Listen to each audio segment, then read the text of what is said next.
बहुत बहुत स्वागत है आपका एस्ट्रो डिवाइन पावर परिवार के अंदर। और मैं किरण ग्रोवर आज आपके सामने जो विषय लेकर आई हूँ वो है धनु लगन और धनु राशि के लिए जो गुरु का गोचर हो रहा है, यानी कि ट्रांजिट में गुरु जो है कुंभ राशि को छोड़कर मीन राशि में 13 अप्रैल को भ्रमण कर रहे हैं। तो देखिएगा इन धनु लगन और धनु राशि के लिए उनके लाइफ में क्या इफेक्ट होगा। पहले मैं आपको रिजल्ट बता देती हूँ, क्योंकि सभी को ये होता है कि ये परिवर्तन है, क्योंकि देखिए गुरु जो है हमारे गुरु के समान बहुत बड़े प्लेनेट है यूनिवर्स में, और इसलिए इनका जो भ्रमण है वो 1 साल का होता है और ये हमारी लाइफ को काफ़ी हद तक इम्पैक्ट करते हैं, क्योंकि ये बड़े ग्रह हैं इसलिए। ठीक है, अब देखिएगा, अब हम अगर बात करें धनु लगन या धनु राशि के लिए, तो आप अपनी जन्म कुंडली में देखिएगा, अगर आपके फर्स्ट हाउस में 9 नंबर लिखा हुआ आ रहा है तो यानी कि आपका धनु लगन है। और अगर किसी भी जगह पर अगर जहाँ पर मून स्थित है और वहाँ पर 9 नंबर की राशि है तो वहाँ पर आपका धनु राशि आपकी बनेगी। तो धनु लगन या राशि के लिए गुरु का गोचर क्या प्रभाव लेके आया है इसके बारे में जानते हैं। आप देखिएगा गुरु जो है इस समय 4th हाउस में गोचर कर रहे हैं, यानी कि मीन राशि में गोचर करेंगे 3rd हाउस से, यानी कि कुंभ राशि से मीन राशि में गोचर करेंगे, यानी कि 3rd हाउस से 4th हाउस में आ रहे हैं। तो गुरु का गोचर कहाँ हो रहा है? 4th हाउस में। और 4th हाउस किस चीज का कारक है? भूमि, भवन, वाहन, सुख संपत्ति का कारक है। तो आप देखिएगा, और धनु लगन के लिए गुरु जो है उनके लगन के स्वामी भी बनते हैं।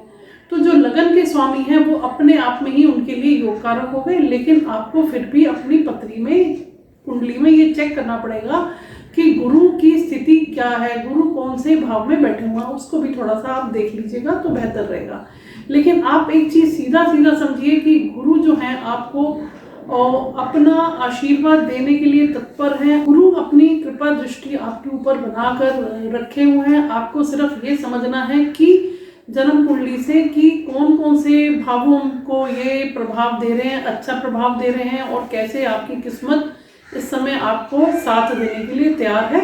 तो ये बहुत ही अच्छी एक सूचना है। जो लोग काफ़ी समय से परेशान चल रहे थे, क्योंकि 7.5 की शनि भी चल रही थी धनु लगन के लिए, तो उनके लिए एक बहुत ही अच्छी खुशखबरी है। इस समय मान लीजिए आपका कोई मकान, वाहन, सुख संपत्ति से रिलेटेड कोई भी चीज़ है, वो आपकी सारी इच्छाएं इस 1 साल के गोचर अवधि में कंप्लीट होंगी।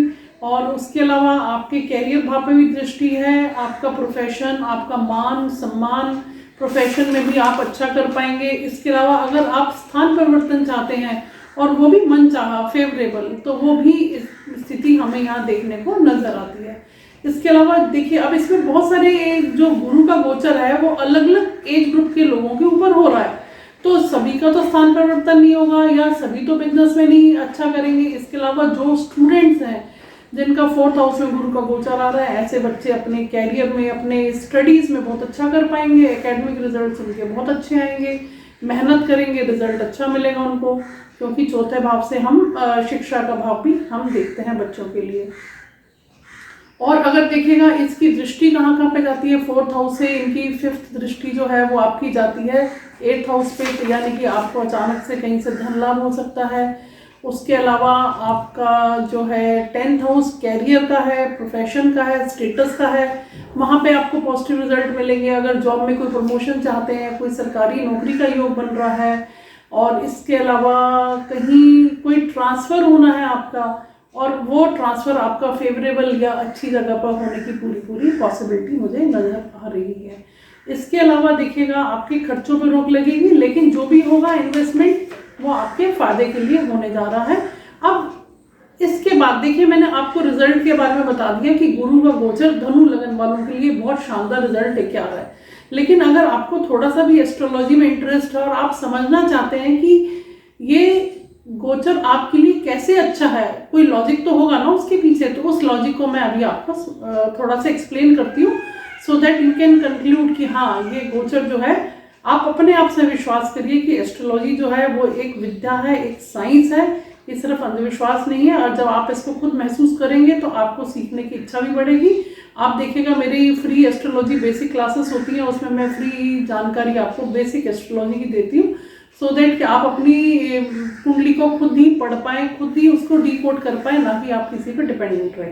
तो वो मैं अभी आपको कुछ पॉइंट्स बताने जा रही हूँ, जिसको आप ध्यान से सुनिएगा। अब आप अपनी लगन कुंडली को उठाइए, देखिएगा अगर आपके फर्स्ट हाउस में 9 नंबर लिखा है तो यानी कि आपका धनु लगन है। अब देखिए कि आपके पत्री में, आपकी कुंडली में गुरु कहाँ पर बैठे हैं। वो आपकी मित्र राशि के हैं, स्वराशि के हैं, उच्च के हैं, या वो शत्रु राशि में है। इस चीज़ को आपको देखना है ताकि वो आपको ये पता चल पाए कि आपके लिए गुरु का जो प्लैनेटरी पोजीशन आपके चार्ट में वो योग कारक है या नहीं है। और दूसरा इंपॉर्टेंट पॉइंट, आप उसमें अष्टक वर्गा में जाइए, देखिएगा अष्टक वर्गा में कुंभ से मीन राशि में गुरु का भ्रमण हो रहा है। तो मीन राशि में अगर गुरु के 4 से ज़्यादा पॉइंट हैं, 4 से ज़्यादा बिंदु मिले हुए हैं, तब आप निश्चिंत हो जाइए और समझिए कि ये आपके लिए बहुत ही अच्छा मतलब रिजल्ट देने जा रहे हैं। जो नेक्स्ट इंपॉर्टेंट पॉइंट है वो ये है, आप देखिएगा कि आपकी कहीं गुरु की महादशा या अंतर्दशा तो नहीं चल रही, या वो कहीं से गुरु का कनेक्शन बना रहे हो, प्रत्यंतर दशा में आ रहे हो या सूक्ष्म दशा में हो। और इसके अलावा इनकी आपको मालूम है दृष्टियां बहुत अमृतमयी दृष्टियां होते हैं, और इनकी जो दृष्टियां पड़ेंगी 4th हाउस से, वो आपकी पड़ेंगी 8th हाउस पे, 10th हाउस पे और 12th हाउस पे इनकी दृष्टियां पड़ेंगी। तो ये तीनों भावों के अच्छे रिजल्ट देंगे। और उसके अलावा आप इसको देख सकते हैं कि कौन से नक्षत्र में भ्रमण कर रहे हैं और वो नक्षत्र के स्वामी कौन कौन से भाव में बैठे हैं, और वही भाव एक्टिव हो जाएंगे, उसी भावों से रिलेटेड आपको रिजल्ट मिलेंगे। तो हम नक्षत्र थ्योरी पे भी अगर जाएं तो आप इस पॉइंट को भी इग्नोर नहीं कर सकते हैं। और वैसे 4th हाउस में अगर गुरु का भ्रमण होता है धनु लगन के अकॉर्डिंग अगर हम देखें तो ये हंस पंच नामक महापुरुष योग का निर्माण आपके लिए हो रहा है, जो कि बहुत ही शुभ है। और मैं आशा करती हूँ कि जब कभी भी आपको अच्छे रिजल्ट्स मिले तो आप इसका फीडबैक जरूर दीजिएगा कि कैसा आपका ये समय रहा। अगर आपको ये वीडियो पसंद आया तो इसको आप सब्सक्राइब करिए और आप शेयर करिए मैक्सिमम, जिससे कि बाकी दूसरे लोग भी इस यूजफुल इन्फॉर्मेशन का फायदा ले सकें। इसी के साथ धन्यवाद, नमस्कार।